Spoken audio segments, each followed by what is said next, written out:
Star Wars, nothing but Star Wars. Welcome to another Tabletop Misfits Star Wars Unlimited Star Wars session, as it were. But Star Wars. Star Wars, nothing but Star Wars. Yeah, nobody's seen that skit in like 30 years. Yeah, but, you know, we've been using it relentlessly, so... I wonder if you guys actually wonder where that Star Wars song came from. Bill Murray's the man. And how to look it up, maybe, or see Bill the Murray's skit. the man. Yeah, just put your comments in here, so you know that you discovered this awesome little skit from Bill Murray back in the SNL, early days of SNL. If not, go look up Bill Murray Star Wars song, Star Wars, right, SNL, and you'll find it, and that's where the little song comes from. That's how you use YouTube. Yes. Search engine. I know, but people don't, believe it or not. People ask questions like they don't have Google. Everyone people ask questions, and I'm like... Let me Google that for you. I'm like, you have a Google machine in your hand. Anyway, enough about that. Star Wars. So we got a lot of card reveals, and if you stay tuned to the very end of this video, we have our own card reveals, which I believe nobody else... Exclusive cards. Yes, nobody else has, right? Nope. They're nobody. exclusive. There are cards, okay? No one else's. And the last time, we had a couple cards that were really good. We didn't know how good they were, but... You know, Vanguard, the Vanguard guys, they're in every green deck. Oh, yeah. They're a solid one, but the... I thought you were talking about the Noble Sacrifice. Oh, yeah. That one turned out to be That's great. a clutch K2SO card we were if kind of like, there ever was one. Like I said, I thought there'd be applications for it, so I mean, it was... But yeah, I thought you were talking about the double, the Bendu and the other one. Oh, no. Those kind of panned out the way we expected. Yeah. If anybody has Bendu in their decks, put it down below and we'll laugh at you. I do. You can laugh at me. I don't laugh I did it for kicks, mind you, but it went on a competitive deck. So yes, we have 2 new cards at the end of the video. Until then, we're going to talk about some other cards that came out recently from other channels. Trickled out about half of this set now, I think. I think more than that. Yeah, I mean, I think most of the set now, I think. I think we're about halfway mark. You think so? Yeah, look. I mean, I got all these here in my little computer. My little iPad, and that's... You guys can't see. You can't see, but you see. Is there a card count yet? You get a bunch of... Ooh, look. Is that all the cards are right? Okay. That's all that I've got saved that I thought I saved. Take a look. I gotta look. We should... But we've got at least half. We got about half. And we got some definite winners and losers here. I wouldn't say there's any losers. We don't know. You can't really say there's losers. We can only predict. Well, I will say Stolen Landspeeder. Now that I finally figured out Stolen Landspeeder, it's a loser. So Stolen Landspeeder, guys. Cute idea. It's a 1 cost, and it's a 3/2 that comes out. But if you play it from your hand, your opponent immediately gets it. Here you go, sir. Yeah, are you gonna put that up? No, I'll put it up. I got the magic of editing. It'll be like right over your face, right here. So over my face. I love it. Thanks. Why don't you put it over your face, buddy? Okay, I'll move it over here. Watch.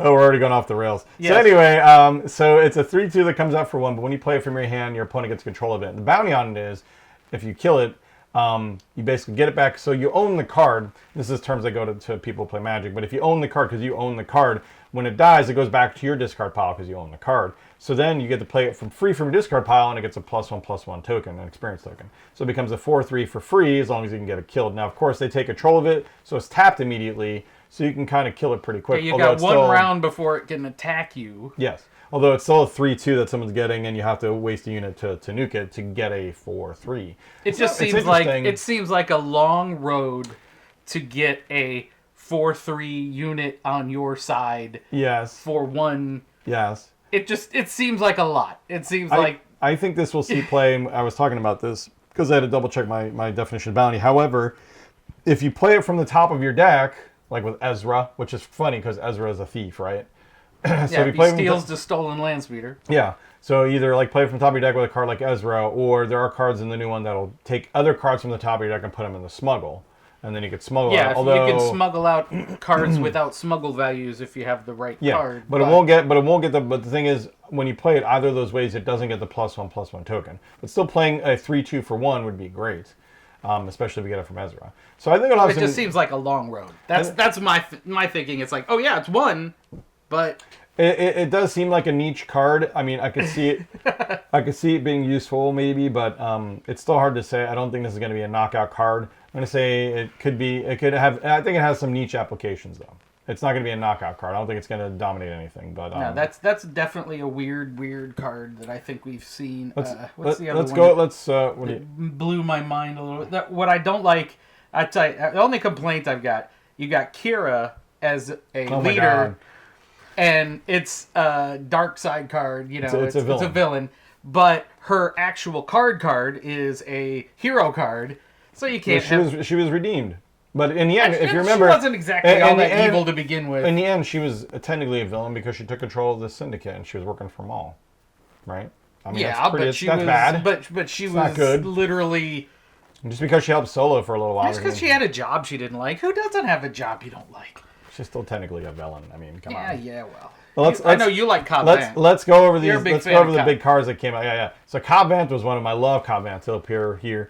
Since it's my choice card. It's not going to be up here. Well, whatever. I'll cover my face. I don't know. You can move my finger in the magic of editing. You'll just Photoshop it over this way, like up your nose, like boop, boop, something like that. Cobb Vanth. So Cobb Vanth is a 3-cost. He's in command, so he's a 3-cost 3/2. When he's defeated, you search the top 10 cards of your deck for a unit that costs 2 or less and discard it. And then for this phase, you may play the card from your discard pile for free. So you can already see he's like a mini Vader in this regard. Yeah, when he drops, you throw out a 2 unit. Although he works a little bit different from Vader because Vader will look at the top of your library. In this case, well, I mean, I guess he does work the same way. The interesting thing about it is instead of just pulling the card from your library and playing it, you discard it, and then during that phase, you play it for free. It's interesting because I guess that maybe gives you more application for not having to put out something that's going to get... No, because I don't see, So, basically the thing about Vader is you put the unit out and they could kill it right away, right? Like you put Vader out, you put a unit out, but the unit comes into play tapped. Mm-hmm. Well, so they could... So on... Well... It just lets you decide when to put it out. Right, that's what I'm saying. So you could wait, to... Well, you can't really... you can wait to play the card, so you can wait till the end of the round to play the card. Basically. Here's where so you could do that. Here's where it'll be a good idea. What? You have him in your deck, and somebody hits you with a turbo laser, and destroys turbo laser. everybody. You mean turbo laser? You mean super laser? Super laser, super laser. Right. Clears the field. You got a 2 unit out. Yeah. After the field's been cleared. Yeah. So it's a little bit of a defense for that. Yeah, it's totally defensive. And that's the only place I can see that working that way. Well, it's a very late game. He's not really a late game card. Early on, he's going to be. I think Cobb Vanth is going to be extremely good because he's a very, very good aggro card. Because you're getting a replacement unit, even if it's only 2 or less. You're getting a replacement unit. You could choose when to put the unit out, so that way, obviously, it's going to be a low health unit. So you don't put them out early and just have it get nuked. You're going to put out something that has an application, and you're going to put it out at the end of the round so it doesn't get killed by your opponent immediately. You know what I mean? I think he's a terrific aggro card. Probably. I think one of the best new aggro cards out of the set, honestly. I think he's really straight green, and he goes in, heroes or villains. That's it. And I was going to say that too. He's not a hero or villain, so he goes in any straight green deck. I think he's going to be one of the cards of the set. And he's an official too. I don't know if official helps with anything. But that's some of those green or those villain cards that trigger off officials. Is there one? I forget which. There's one of them that triggers off of Put the name of the card that triggers our officials if it does in the comments, guys. But yeah, I think he's going to be like a staple. I think he will 100% be in every green. And he's a rare, every green so he's deck, be easier to get. Or he'll be in every green deck, at the very least every green aggro deck. But there's no way. I can't see why you wouldn't put him in every green deck. Period. Yeah, I mean, a sentence. A 3 where you're getting 5 value out of it, and you get to kind of possibly choose your 2 cost. I think he's a solid win overall. Great card. One of the top low cost cards I think in this. And one of my favorite characters, so that's good. Yeah. So, I like when my favorite characters have good cards. I like Cobb Vanth. He's not bad. I think they could have done more with him, but so what else? What else were we going to talk about? We got some leaders. I want to go over some leaders. Let's go Cad Bane. Yeah, Cad Bane. He taught a lot of the most recent news ones these cards that have been released. We didn't really know that Underworld was going to be heavy in this deck. And I knew. The stuff that came out I knew. Wasn't Underworld. You knew, yeah. I knew. Mr. Captain Hindsight. No, Xander whispered in my ear and told me Oh yeah, what else did he tell you? everything. I can't say. He totally works with Underworld because he gives you that. You exhaust a leader, you can do damage to a unit. When he says when you play an Underworld card, you may exhaust the leader. If you do, an opponent chooses a unit they control and they deal damage to it. That's the first part of his card. I do like that. However, I think his application will be problematic. Let me finish that first. Okay. I think his application will be problematic. While getting free damage off just playing Underworld is great, even if it's just once a turn, it could work really against you because if they have units like if they're playing the Inquisitor or somebody where they have grit units, that's only helping. I mean, because they choose. Yes, they get to choose, and that's really the problem I have with this card. Anytime you have someone choose, they're always going to choose in their favor. You know what I mean? You try to minimize that. It's like I am your father. Well, not a bad card. Having an opponent choose, they're going to always choose what's best for them, not what's best for you. So you really need to do one effect or another. And in this case, if you really want to take out, like, oh, this guy's one death away, one health away from being dead, they're going to slap it on another unit, obviously. If they have a grit unit, they're going to slap it on a grit unit and be happy about it, you know what I mean? I think Cad Bane, unfortunately, is going to be kind of a dud. I think he's going to definitely be not a lower-end leader, I want to say. I mean, you flip him at 6, and he's a 2/8 with Raid 2. Not bad. He's obviously going to take a ton of hits. The 8 is really, really high. The 8 does make him beefy, but I do like when you play an Underworld card, it's not just a tap ability when he's out, though. Right. You play an Underworld card, you do 2 damage to something. It's a little more saucy. He's swinging for 4/8. But it is only once each round. And he's only doing 2 when he's taking hits. So it's kind of like Thrawn in that regard. But he does hit hard, which I think is kind of bunk for Bane. Bane, I think, Bane was one of the best gunslingers in the galaxy. Like having a 2/8. Yeah. I mean, I get he's more dangerous when he draws, but I mean, I kind of get what they're going for, but I still think that's undervaluing him. I get what they were going for with this. I think he's going to end up being a dud. I think he's not going to be great. He's okay, but I think he's going to be a lower end leader. Even though he does, he's no damage, IG, but he's no IG. No, he's no IG. There's nobody that's no IG. I think my prediction on him is going to be very low. We should just we'll say they could be a great card, middle card, or low. I think he's going to be low. Depends on the cards that come out. There might be some magic. There's so many better leaders that we've seen so far. Like Gar Saxon, I would say. Oh yeah, Gar Saxon, and he fits with the Mando theme of upgrades, which is going to be there's a whole sub theme of upgrading, obviously in this. Yeah, and we're going to try to figure out, when this plays out, if that's going to end up being a thing. I know this set they're trying to make upgrades a thing. Everybody pretty much rejected upgrades in the first set, except for maybe 2. Well, the problem is, and with upgrades tempo. Is it's not just tempo, but you dump upgrades on a unit, and there's so few units that stay out. And then go back to your hand. Yeah. Or I kill the unit, and you lose 4 cards worth of upgrades. Yeah, I make him a 15/15 if you can't swing with them, and I, do just any kind of removal on him. Mm-hmm. Call it a day, and blue has so much removal. So that's why upgrades didn't really pan out. I think with the Mandos it'll be better because all the Mandos will benefit. I think all the Mandos. See, each friendly... in the case of Gar Saxon... Every Mando benefits from having upgrades. Yes, and that's a static effect. So I think he's going to be really, really good, especially for Mandos. And that includes experience tokens, too.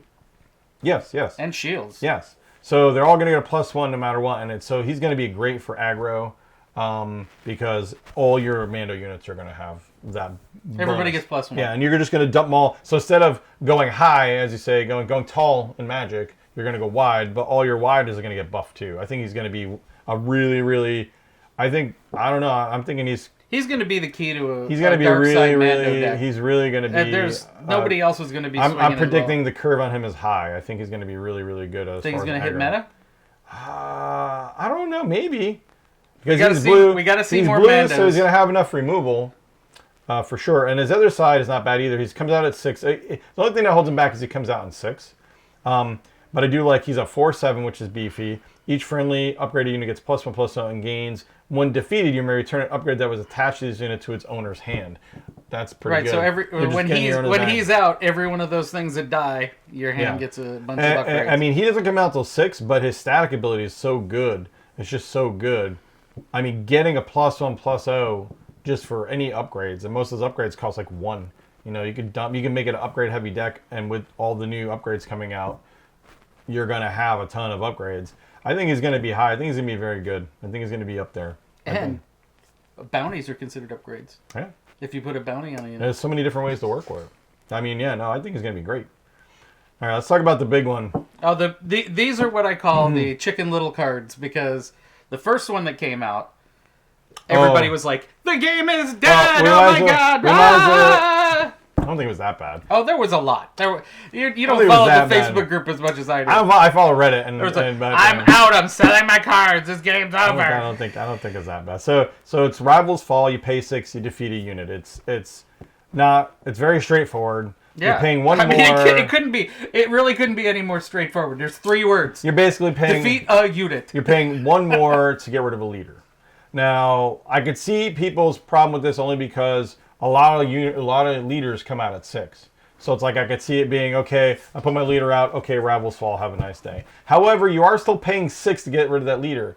Where the problem comes in is, and I could see why, it will shut down some decks that really rely heavily on their leader to finish out a game. So like Vader, this might put an end to Vader and being competitive, because what's the whole thing with Vader? You're doing some shenanigans, controlling the board until Vader gets out, and then Vader just wrecks shop, right? Vader just destroys everybody, call it a damn day. But it would suck to flip Vader, and it's like, have a nice day at 6. Because you're going to have, by the time Vader gets out, you're going to have, the other person's going to have 6 resources anyway. Well, so it they're going to depends hold on on to that card. how much ramping you do with the Vader. You know, if you're doing I mean, turbo laser techs and stuff of that nature. Even so, it's going to be in the same. It's going to be in the same areas I'm having. So I mean, I would, if I got this card Druid early on, I would just hold on to it to get rid of a leader if I was playing against like a Vader or somebody or Emperor. All right, have a nice day. So that is I could kind of see how that's problematic, because it does shut down those high tier, high cost leaders that basically bank on removing everything until they come out and then they wreck house. So a lot of control decks are going to have, not Iden, but a lot of the other control decks will have a big problem with that. And some of the high, like I said, Vader is going to have a bad day when he gets a Rivals Fall. And you were going to win the game, and it's like, oh, Vader's and the Saber's gone. Okay. Yeah, but you've also got, Star Destroyers you can bring out. You got ATSTs you can bring out. I think they're gonna lower the one-trick pony idea. Like, oh, you blast this, you get this out, game over. I think this is gonna put an end to a lot of the high-cost leader decks. I mean, mind you, it's only in blue, so it's gonna be another probably control deck anyway.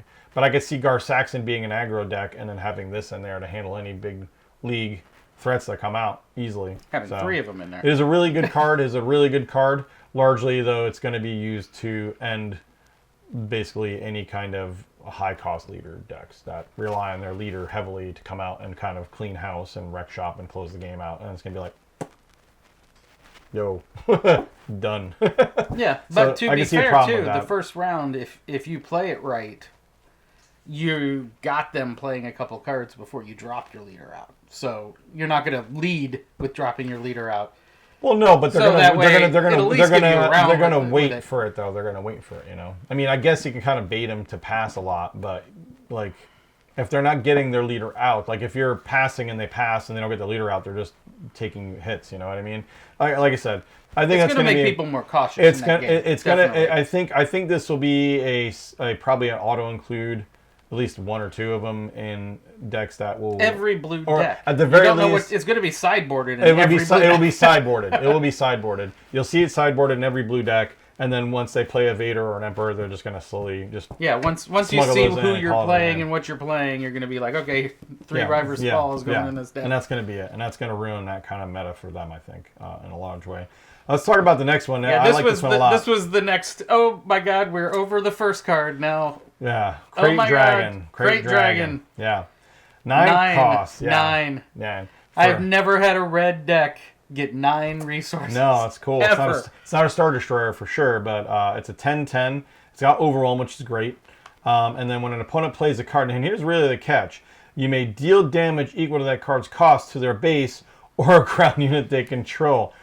That's going to close out games almost. This is definitely the red closer if you get red closer. I mean, think about it. Like the only thing is that obviously is Avenger's gonna, you put an Avenger out.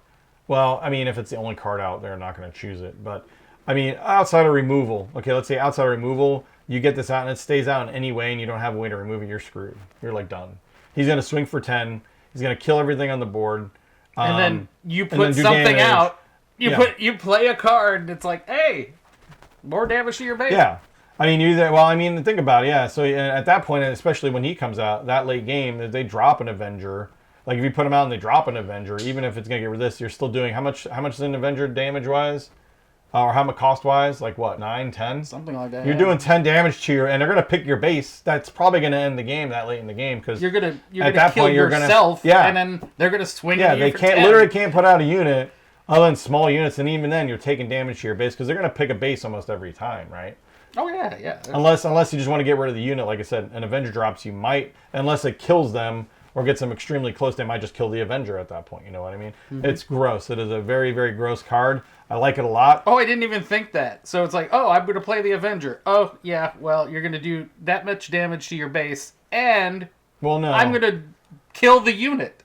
Well, because you could then deal damage equal to the card's cost. So if the cost for the Avenger...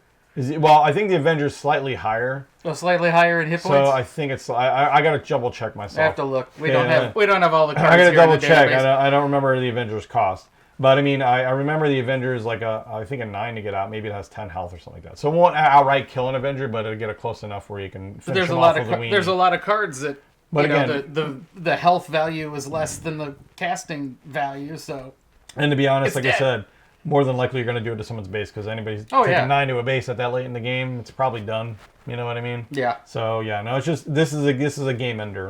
I'm closing out the game with the Krayt Dragon. And another thing on top of that is it's a ground unit. Yes, and it is a ground unit, yes. Because a lot of the badass stuff is a Star Destroyer. Yeah. Yeah, you're right. Yeah, it is a ground unit too. So there is that. You can't be blocking them with Star Destroyers. So, yeah, that's pretty gross. That's really gross. But it's fun.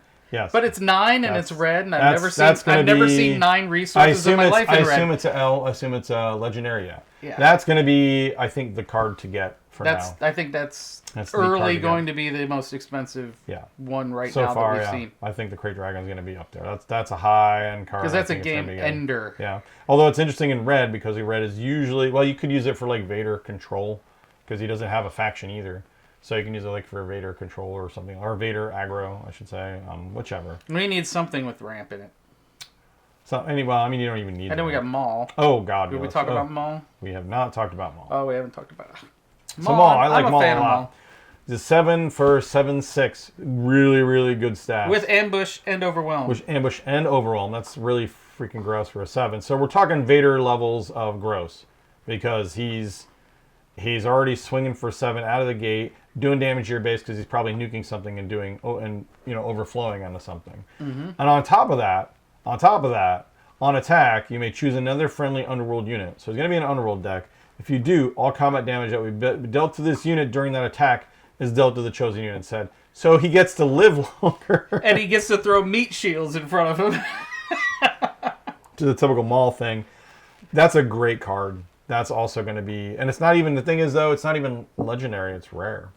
Which shocked me. I thought that was going to be legendary. When I saw that card, I'm like, it's rare? Really Yay, I get to get 3 of them. I mean, it's not as good. I don't think he's quite as good as Vader. Mostly because Vader gets the extra units out. So you're getting more bang for your buck. And some of those units will win you the game. But he's still really, really good. He'll stay alive. The only problem is it's on attack. So obviously out of the gate, you're not doing damage to yourself, but other people can attack him. But he's still swinging for 7. It's gross. And Overwhelm is obscene.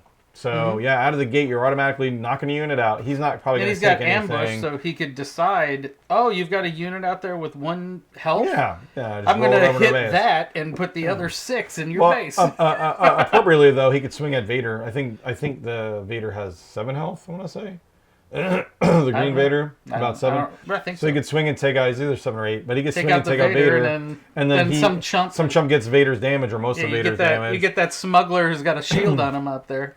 And you have them all, and they don't have a Vader anymore. So just a good card all around. I don't think it's going to be like the best, but it's going to be a solid card. I think he will be a definite go-to card. The only problem with this is that he's competing with Vader. So why not both? Yeah. Why not both? You only got limited here. I'm going to look at Vader right now. Why not both? I'm going to use my phone here. Oh, fine. I will. Well, then I'll talk while you're looking up that crap. I'll talk about I'm something not looking I at like. crap. I'm looking at Vader real quick. I know, but you're looking at... I mean, I like the Dryden Voss as a character. Oh, see, Vader is a 7 drop for 5/7. Or he's got a 5/7 health for. Oh, for so 7 you can drop. completely take him out in one swing. So he could completely take him out and still be alive after. And speaking of, me talking about Dryden, But the only Dryden problem Voss is he could take out Dryden Voss too because he's 7. Yeah. But Well, the thing is, Dryden's shielded. And thing he's is- Underworld. What? Oh, what was Dryden Voss? Yeah. Oh, he's 7. So you put him in there with the Vader deck. He's 7. Oh, he's shielded. No, he's he can't get shielded. taken out. And then you choose a capture card guarded by a unit you control. You may play it for free under your control. Wow, that's good. I mean, we're not gonna know how well captured comes into play. Yeah, wait. Bounties are still something. We're going to be testing bounties. We're going to be testing, But playing a free card that got exiled by one of your units is not bad. And he's got beefy stats. 5/7 is fine. Yeah, I like him for a yellow. But I think one of my he'll favorite be cards okay. is because I love Bill Burr as a comedian too. But the Miggs Mayfield card, I mean, that's a winner. Is the worst art ever though. The art doesn't look like him. I hope awful. they do an alt-art. Everybody's complaining about it already, so we're just. It's singing like, to the could you choir. get his head shaped like a head? Yeah, but- I know, right? But I love when a player discards a card from their hand, you deal 2 damage to a unit or a base, Yeah, and that's like that's right really there. good. Yeah, Because there's a lot of good cards that are going in the you're discarding, or Yeah.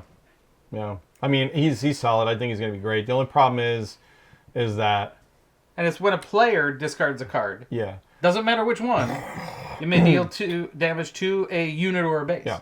So you're choosing where the damage goes. Doesn't matter who discards it. Well, I think That's going to be strong in I think- in a 4-player. I think it'll be a medium kind of middle grown card because you have to build around him. He's not going to go in every red deck. He's just a 2/2 for 2. His ability won't trigger unless you either are discarding yourself or the other person. But we're not sure. I'm not sure how much factor is there going to be discarding in this. Although there is one guy who does discard, I will say. Why don't we talk about him next? Who's that? Oh, we were just talking about him, buddy. He's the whiniest wine boy in the galaxy. The whiniest wine boy in the galaxy? Yeah, Oh, you. cries every minute. I know Boo-hoo. you don't like Ben Solo. He's such a whiner. Where is he? He's Here right he is. there. Kylo Ren, the leader. Yeah, sure. Such a leader. Anyway, wine boy. He's rash and deadly. He should get some topical cream. Yeah, Get probably. rid of that rash. Yeah. How many rash jokes can we make? Oh, that was one. Yeah, there was one. Yeah. I think you're being rash. Let's stop at one. Quit being rash. So, quit being rash. So Kylo Ren is it's an interesting card. He's, I guess, competing for Sabine on the villain side, but his action, you tap him, discard a card from your hand, and give a unit +2, +0 for this phase. In a vacuum, that sounds really good. You're giving a +2 for a unit and discarding a card. Now, in the case of having Bill Burr, or whatever his name is, because I only just call him Bill Burr. Miggs Mayfield. Thank you, yes. You're going to do 2 damage, obviously, off of that. So he is going to be like an auto-include in a Kylo Ren deck, obviously. It was made for a Kylo Ren deck. However, the only problem with Kylo Ren is you need card draw because you're going to be dumping through your hand really quickly. I mean, if you're dumping a card every round. So he's kind of counterintuitive to aggro decks because, like, with Sabine, you're putting everything out. Like, you need all of your units out. That's the point of aggro. You're putting out a ton of units and just beating them down. He is kind of like that, except you're having to also half dump your units to do extra damage. And granted, it's a +2, so that's not bad. You're only doing it once, so some of these units will survive longer and maybe do more than 2 damage. So it's kind of tough. You're going to have cards that make use of it, like Miggs, where you're getting an extra 2 damage anywhere. You know what I mean? I don't know if there's any more cards that pay off like that way. I do know, however, Kylo Ren's ship pays off of that, because when you discard it, you can still play it when you discard it. Where is Kylo Ren's ship? Right there. His TIE silencer. So if it's discarded from your hand or deck, you play it from your discard pile by paying its cost. That's a great card. Yeah, so it never really goes away for him. Right. And then when you flip Kylo, he comes out on 4, so he's like Sabine. He has a better stat line. He's a 5/4, which is beefy. But 2 problems. One is the 4. So the 4 puts him in range of being killed by everything, pretty much. I mean, Well, you got, yeah, I mean, you've got open the fire. open fire will take him out. If you're in range of open fire, you're you're kind of you've got a target on your back. And he has a 5/4. However, he has the detriment of also getting a -1, -0 for each card in your hand. Now, while you're discarding stuff, you will still, I guarantee, almost guarantee when he comes out, you're at least going to get -1 at that point. I don't see him getting a 5/4 out of the gate. So not on turn 4 anyway. It just depends, but he's always going to struggle with having a negative. You might have. value. I mean, you're going to have other units out there just because you're going to want the buff from him from other units before. Yeah. So you're probably going to be rolling at about this time with 2 cards in your hand. Yeah. Well, you start out with 2. So you use those 2, and then you bring them out. Yeah, but you're not going to be putting out a bunch of stuff on round 1 with 2. Maybe you're lucky you put out a card. You'll have 4. Well, you start with 4 cards. Remember, you start with 4. Well, normally, when I finally got Sabine out, I'm drawing 2 cards a hand, and then keeping both. For when I'm playing Sabine. Yeah. Because at that point, I've emptied all my cards. I've got everything on the table because it's all low cost. So. Well, maybe we'll see. Again, I don't know. It's tough. This is a wild card. It's going to be one of those to be figured out later. Because we've got to see much more. What else is in the set? What pays off for discarding? Added into whatever discard stuff you had from the prior set, which wasn't really a whole lot. There's a few things. There's a few things. Howl's not a force unit, so he doesn't get vigilance. He's going to be red. I don't think there's a ton of discard in red. He's going to be he's going to be one of those build-arounds. Really, his biggest detriment, I think, will be not just the card pool, like your hand size, but that 4 health is a big if. Is it Sabine's health 4 though too as well? I think so. Yeah. Yeah. The only with Sabine though is that she does come out early and can get nuked, but however, just Sabine's static ability is so good. It's what really makes her. It's really wins the race. Extra damage. It's that extra damage she's doing every turn. Now, granted, his is extra damage too, so yeah, we'll see. Coming out at 5. We'll see. He could be five damage dealing for a card that comes out at 4 is good. I will say, put a pin in him. He's either gonna. He's either going to be amazing. We got to see more cards. He's either going to be amazing. He's either going to be freaking amazing. They have been, or he's going to be trash. It's going to be one or the other, I think. Somebody's going to take it upon themselves to make this a meta buster character and jump in and see. Maybe it'll work for a tourney, and then everybody will go, "Oh my God, it's the new meta," and then it won't win another tourney. We'll see. That's my thinking. Because Ray's kind of in the same thing to me. I mean, she's giving experience units out. Yeah, she's only giving experience. But she's giving him 2 or less power. I think Ray's kind of a dud. I think that's the problem. With 2 or less power. Well, we've seen is where that bites it. We've seen. Well, the thing about Ray the thing is we see like Tarkin and who gives the token to rebel units. Does somebody gives tokens to rebel units? Well, you give there's Tarkin, an X-wing that gives experience tokens to rebel units. Well, you know how Tarkin, but it doesn't have a. I guess there isn't a rebel. I guess maybe Sabine is the only one. But you know how Tarkin gives a +1 to, what is it, troopers? To troopers, yeah. Yeah. So, but he's giving it every turn no matter what, because your deck is all 2 troopers. Yeah. But I mean, your whole deck's going to be troopers. It's not hard to build a trooper deck. So you can build a perfect deck around that. Yeah. Every turn, you're going to give a +1 to unit. And what have we seen Tarkin win? I haven't seen Tarkin win at all. I mean, in draft and even... Draft it can work if you get the right. Draft is tough, but in sealed can work. Yeah, it just depends. Well, actually, he works better in draft than sealed. He works very well. Yeah, because you can pull specific troopers to work with. Sealed is not so great. But in either case, tournament wise, there's no 3-card limit in drafts. Tournament wise, he's one jackal.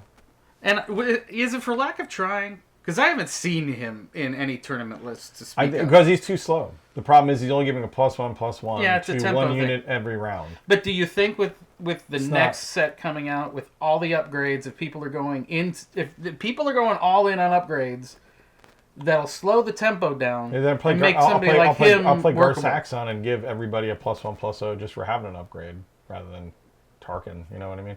I don't know. In either case, she pays 1 and she gives an experience token with 2 or less power. So the only Luke's upside, better than her. I'll go on record. Luke's better than her. The only upside, yes, totally, I think so. The only upside to her is that it doesn't have to be a specific kind of unit. It doesn't have to be a rebel. It doesn't have to be whatever. You can just dump it on whoever. But it's 2 or less power.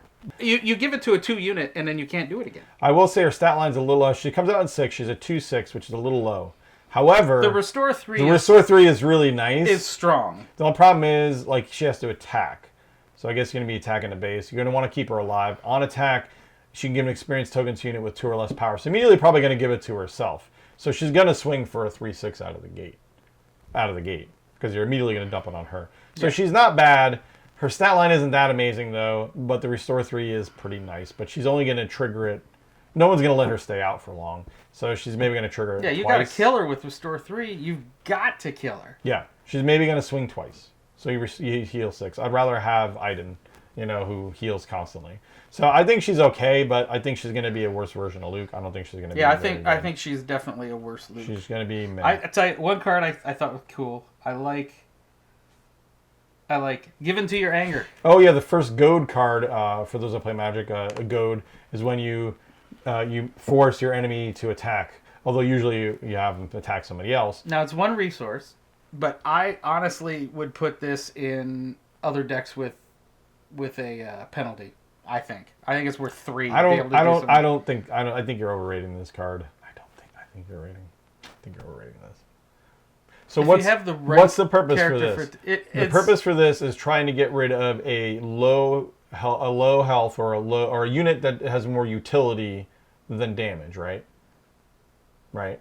Yeah. Unless you're trying to trigger with something big to attack a unit so it doesn't hit your base. Maybe that could be useful. But a lot of times you're going to have it you want to get rid of a utility unit. So you'll trigger their utility unit that's maybe like a regional governor or something like that. I'm seeing it also as triggering something and forcing them to not hit your base with something that can do a good amount of damage. It's going to take some damage. Yeah. Going to be tapped, and then you can wipe it out. I could see late game. It's a good way to team up and kind of defend your base. Yeah. I mean, they're still swinging though, so you're not exactly using an but if you do it on something with a good amount of attack power, which doesn't have any kind of protection, it's not like a sentry. What's the word I'm looking for? The Underworld, or the Gamorrean Guards, if you have something that doesn't have that ability, you can force him to attack. Yeah, or you can make the Sentinels attack, just to kind of get rid of them. Yeah. I mean, it's not bad. I think it's going to be middle of the road, maybe. It could have some applications. I'm not sure. It's not going to be great. I don't think it's going to be quite garbage, but I'll have to see on this one. It depends on how. It's when you don't want something attacking your base. I mean, late game, you're going to want something that does something a little bit more, I think. But it might save you. But there's been many games when I've been sitting there and I don't have the defensive units, but I've got 6 units out. And you can walk right by him and kill my base and kill me. Use that. Oh, you got to take one of these units out. Yeah. Oh, you got to take one of these units out. I mean, I think for an aggro deck is good, but the problem is it's also a villain. So that's great. That's the might downside. Be really good in Sabine, but you're maybe putting Kylo Ren or something like that. It just depends. It's okay. I think it's got a lot of. It has potential. Yeah, it definitely has potential. Oh, I love this. I love the Concordant Dawn Interceptors for any hero. 3 Sentinel unit, and the unit gets +2, +0 while defending. So you put him up there, you leave him there. He's a 3/4. He's not bad. You get 1 extra health out of him compared to the other Sentinel 3. Most of them are 3/3, stuff like that. He's not bad, but it's a space unit too. I'm not as big on space Sentinel units. I needed more space. Ground Sentinel. I mean, granted, we only have a couple of Sentinel in space, units. So I mean, more never hurts. I don't think he's going to be okay. I think that's probably. That's probably all the ones that are really, really jumping out at me. Yeah. I mean, the Palpatine's return, that could be rather wacky. Yeah. 6, you get something out of your discard pile. For 6, you get less. If it's a Force unit, it's 8 less. That's some way in. It's to get stuff out of the graveyard. Which ironic, you can't bring Palpatine back with it because it's Palpatine's return. Yet you can't bring Palpatine back. He's not a Force unit for 8. He's not in the graveyard. He's a commander. Yeah, but you have a Palpatine red that you can have in a graveyard. Oh, that's a good point. Yeah, I forgot. You can bring Palpatine back. You can bring Palpatine back. Somehow. Yes. Somehow, yes. Somehow. Yeah. Before we get to the cards here, let's talk about the Finalizer. Another big capital ship reveal. It is an 11 cost for an 11/11. Now, this is finally maybe some bait for, the Galactic Ambition card. where you pay, what is it, 7, you dump a card out, and but you do damage to your, I think, self equal to the difference, whatever. But that's good bait. Getting 11/11 out like on turn 7 is crazy. Most people are waiting for a really, really high cost card to get out for that card because that card was useless otherwise. But it's 11/11 Overwhelm, so it's going to hit. That when played ability is messed up. When played, you choose any number of friendly units. Each of those units capture an enemy non-leader unit in the same arena. That crazy. Is messed up. But to be fair, if you're dropping 11 on me, I deserve to lose at that point. I think it's not great. It's not great in against control decks because control decks are not good. Well, but it's literally like, put this down. I've got Overwhelm. I do 11 damage when I swing at you. And by the way, you lost every unit you've got on the playing field. They're all in our brig. Well, the big thing is putting like a finalizer out and having a capture an Avenger or something would be really painful because it could choose itself. That is definitely a game ender. Also, that is very much a game ender. So you think you've won? Da-da-da. Yeah, But it's 11. It's 11 to get out. I don't know if anybody will ever see it. No, the thing is, this is going to be fodder for Galactic Ambition. Galactic Ambition, as the card is not used at all right now, but it's 7. Play a non-heroic unit from your hand for free, dealing damage equal to its cost. Oof. So at round 7, you can put out take 11 damage to your base. However, you have an 11/11 that steals everybody, that you could potentially steal everybody's units for and end the game like at round 7, in theory. That's a lot of damage. But he won't be able to swing that turn, so you better hope they don't dump a Super Laser Blast. Although Super Laser Blast is more expensive, so you could, in theory, get it out for like Galactic Ambition. Super Laser Blast is over. I thought it was 10. It's more than 10. Yeah. No, but 7. I said for Galactic. If you play Galactic Ambition and get it out when you have 7 resources, I mean, you could end the game in a couple of rounds at that point. We're done with other we're ready for our 2 cards. Now we're to the wonderful world that you've been waiting for. Yes, you guys stood. Our 2 exclusive. Yes. Got your handy dandy sheets. I got mine. So we should do one at the same time. Want to start with this one? No, start with this. That's why I put this one up front. Okay, all right. We're going to use this one. So guys, our first reveal here is a Smuggler Starfighter. Ooh. It is a 3 cost.